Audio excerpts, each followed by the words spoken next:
Dallas police are asking for tips to track down the person who fired at two officers on I-30 this morning. The officers were eastbound on I-30 near I-45 when their squad car was sprayed with bullets. One of the bullets tore through a window. Shards of glass cut an officer in the face.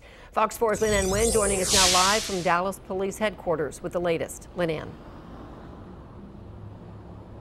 Well, Steve and Heather, after that shooting, other officers went to the scene to try and track down the shooter, but so far have not been able to. Dallas police believe that the shooter was shooting from a service road onto I-30. They're asking anybody who saw anything out of the ordinary this morning to call them.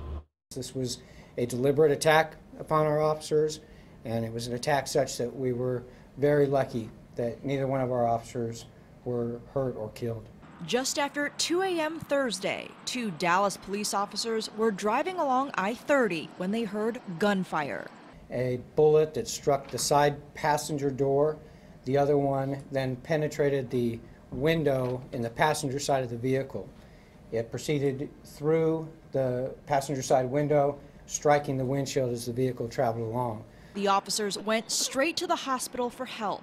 Dallas Police Association President Michael Mata was on duty at the time and posted these pictures of the damage shortly after.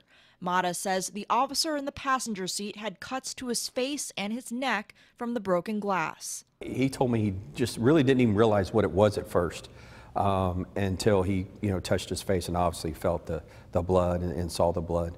The shooting happening in the same week, a man took a hammer to a dozen squad cars at the Central substation in Old East Dallas.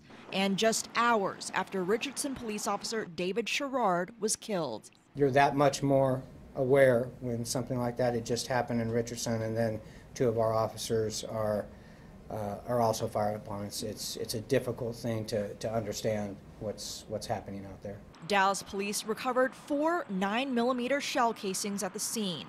Detectives are checking businesses for surveillance and looked at TxDOT cameras. They're also talking to construction workers and others in the area at the time to track down the shooter. We're not going anywhere. We gave an oath to protect the public, and that's what we're going to do. We did it the day before yesterday, the day before that, and the year before that. And even though detectives are looking at TxDOT cameras for any video that might be available, Dallas police told me today that they do not expect to get anything useful from that. So they really are depending on tips from the public to help.